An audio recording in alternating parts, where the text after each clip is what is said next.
9. The vibration of words and intention. Music washes away from the soul the dust of everyday life. Bertold Auerbach. The power of words is well known. We have all experienced instances when words have comforted us. I remember in a time of emotional crisis, a friend told me in a very soothing and heartfelt way, "Everything is going to be okay."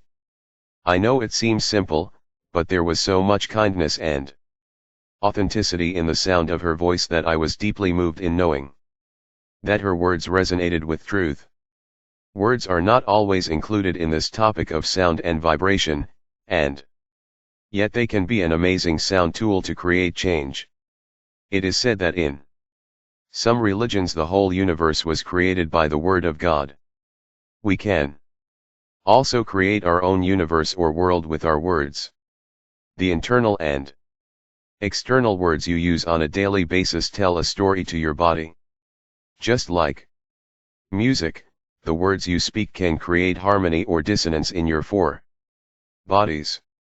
If you are repeatedly using negative phrases or words to describe a situation and they are coupled with negative emotions such as fear or anger, what is this telling your physical body?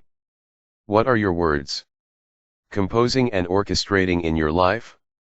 I have a friend who was diagnosed with cancer and created an amazing shift by changing one word. Chemo. After realizing that this word was creating anxiety and stress, both of which had the potential of hindering his healing process, he began using the word treatment instead. The word created a feeling that was more calming to him and instigated a different conversation with his body and his mind, one that could be more conducive to his healing process. Now imagine how replacing the words life-threatening or chronic with the term health challenge could diminish the energy of the not-so-happy ending you are telling your physical body. Many times, we are speaking to our body on a subconscious level and don't even realize that we have been composing a not-so-pretty song. We have been creating a state of dissonance and have not realized that we are steering ourselves into disharmony. But we can get back on the right path by using the power and sound of our words coupled with intention. Our intentions create a vibratory field that is produced from our thoughts, words, and emotions. When the field becomes strong enough, it can attract similar vibrations to manifest the intention. Music is an excellent example of how intention can create and affect a vibratory field. When I compose music, I create an intention to evoke a certain feeling in the listener. The combination of notes and putting my specific targeted emotions into the music creates a feeling that is felt beyond myself. The people in the room listening also feel it. Setting an intention consists of doing something, an action, and becoming the emotion of the action. For example, if you want to see love, be love. I call this combining to do and to be.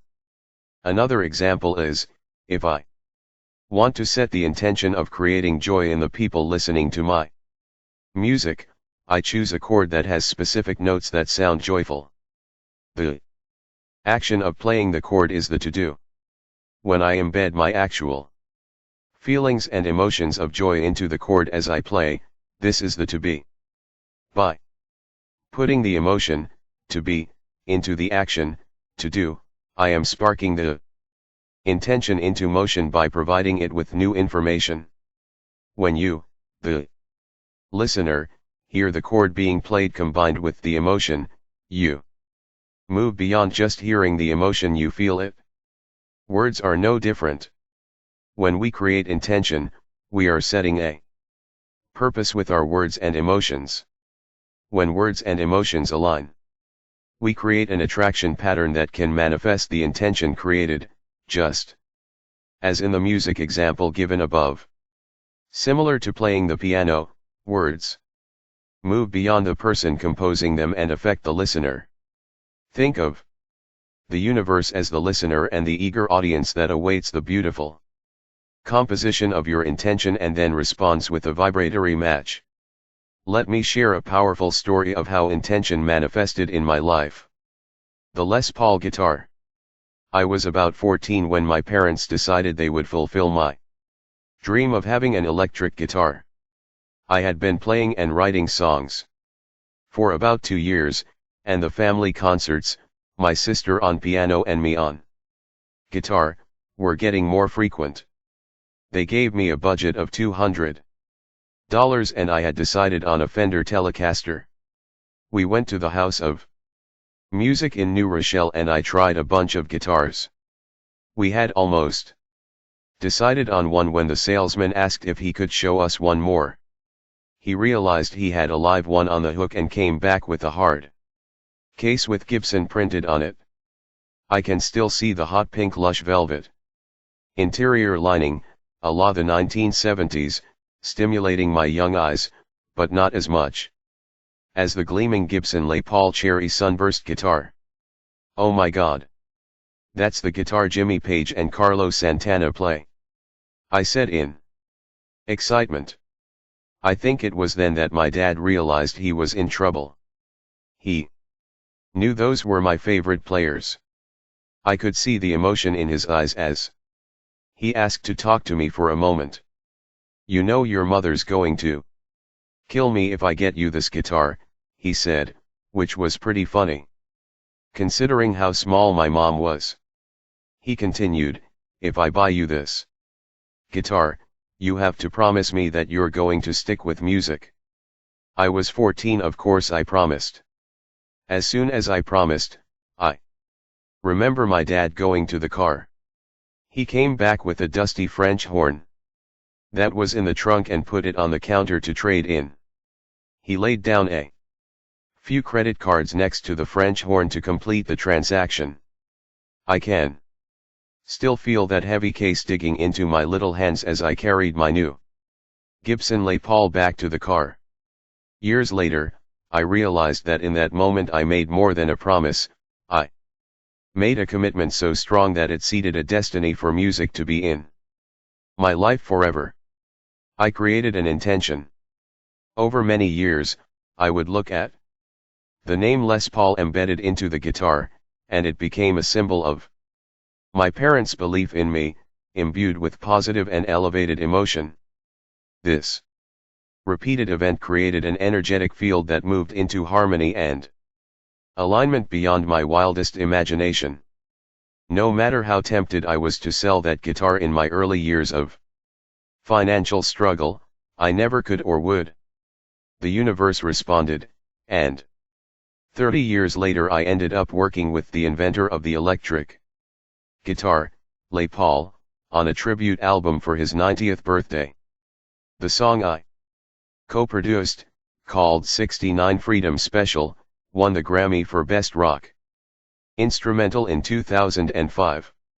I strongly believe this never would have manifested if it weren't for that guitar. Every time I looked at it, I was reminded of my dad's faith in me, despite his own limited beliefs. This emotional response became a type of soul food that nourished the intention I had planted in the promise to my dad. I became the frequency of that Les Paul guitar, and the rest is history. How to set your intention. Now it's time for you to tap into the power of your intention. The intention you create can be an activation of your gifts, your purpose, or hidden desires that are held within your heart.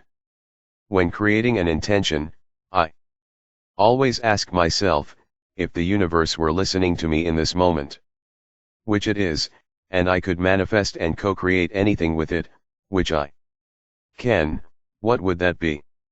Take a moment to ask yourself that question now and write down the answer. As you read these words, do they create a calling to your heart that cannot be ignored? This is where the most powerful intentions are seated. It's important to communicate clearly, especially when setting your intention. If you are using the words I want, you are telling the universe You are missing something. Fine-tune it with higher vibrational words such as I choose. If you are using the word try, it carries a heavy vibration. Like you are trying to walk up the mountain or saying there is room for failure. Replace try with creating. I am creating the moment of walking up the mountain. Every word holds a unique vibration. It should be like music to the ears of the universe. Remember, you are the conductor. Take a moment to fine-tune the words that you have written down. The intention you have written down is your action or your to-do. Now, what is the emotion you would like to hold the to-do in? This is the chalice that holds your sacred intention. It could be love, it could be courage, it could be passion. Go into your heart and feel it. Place your hands on your heart, take a breath into your heart and a breath out through your heart. Tap into your music within, and feel and become the emotion of your intention.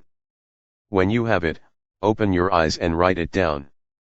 This is the to-be of your intention. When you combine your to-do with your to-be, your intention is nurtured, nourished, and sparked into action. In addition, visualize the intention has already happened and then let it go. This combination is powerful and can activate an intention even if it doesn't manifest immediately. Using songs to optimize intention. To boost your clarity of intention, choose songs that correspond with the emotion you are trying to convey. If you want joy as your to be in your intention, then I suggest listening to joyous songs, or your joy playlist, as you settle in to get clear about your intention. I'm sure you've listened to a piece of music and felt the song was written for you. The composer's feelings were so authentic that they created a strong emotional resonance that awakened and magnified something within you. I'm also sure you have experienced a song in which the emotions did not match the message. The singer's intention might have been to create a certain state, but the outcome was not received. Just like the energies we put out as we create our intentions, all of these subtle energies come through in music as well, so make sure you choose a piece of music that really moves you to a clear, coherent emotional state. Before you set your intention to help you fine-tune and optimize it for your benefit. Continue to utilize this piece of music as part of your daily practice to reconnect you with your intention and to nurture it. Conscious entrainment. As we set our intention and create a vibratory field, it is important to take on the role of the conscious observer. Just as a gardener cares for his or her garden to make sure weeds don't take over the fertile terrain, you are the gardener of your own energetic field. When you create this field from your clear and pure intention, your vibration is very high, you are optimistic and your intention is aligned. When you share an intention with someone, you invite his or her energy into this field. Up until this point, your intention was only shared with the universe. Before you invite someone in to share or support your intention, envision yourself sharing your intention with him or her. The intention you have created is like a beautiful piece of music. Is this person you've selected to share it with singing along and harmonizing with you? Do his or her words sound like someone who cannot carry a tune? When someone is bringing harmony to your energetic field, there is a supportive energy that feels aligned with the words they are speaking. If there is critique, it is constructive and the points they make strengthen your intention. You feel inspired, ignited, and energetic after speaking with them. Your intention and energetic field feels stronger. You feel like they are part of your ultimate support team. When someone is bringing dissonance to your energetic field, there is an underlying energy that does not feel supportive, although his or her words may seem to be. The success of your intention might be questioned and undermined. Without constructive criticism. You feel energetically drained after speaking with the person. The intention you shared does not feel as strong to you, you are less excited about it or are questioning it after your conversation. You don't feel like you want to share your intention with this person. Again, you are the orchestrator of your field, and you get to decide who is harmonizing and who is creating discordant notes. You do not need to let those who create dissonance into your field. Keep your intention clean and your boundaries firm to support yourself in staying true to what you want to create in your life. When you are not aware, you can unconsciously entrain with lower vibrational or negative emotions others carry and allow them to punch energetic holes in your field and your intention. Before you know it, your intention has diminished and you're not sure why. If you are not able to bring harmony to the situation, then pull the weed from the garden or withdraw from depending on this person's support. You require the ultimate spiritual team for support, and you are worth it. As we become more aware of how we spend our energy, we can begin to fine-tune ourselves and our relationships so dissonance is limited. We begin to know ourselves on a deeper level and find harmony with ourselves and others. Utilizing music, sound, and vibration and applying the tools, techniques, and processes is an important step to this awareness. Keep your instrument attuned on a daily basis and ignite the powerful emotions within you to maintain the path of living a musical life. Sound tools for transformation. Here are some powerful suggestions for implementing some of this chapter's concepts to create transformation in your life right now. If the universe was listening to every thought and word you were saying, and it is, what intention would you create? Find a song that will complement or enhance your intention. You may use the song below, or a song from one of your playlists. Suggested music. Words by Stephanie McKenna, a heart-opening and inspirational song about the power our words have to mold our lives and the lives of others. A great way to open space before you set your intention for the day.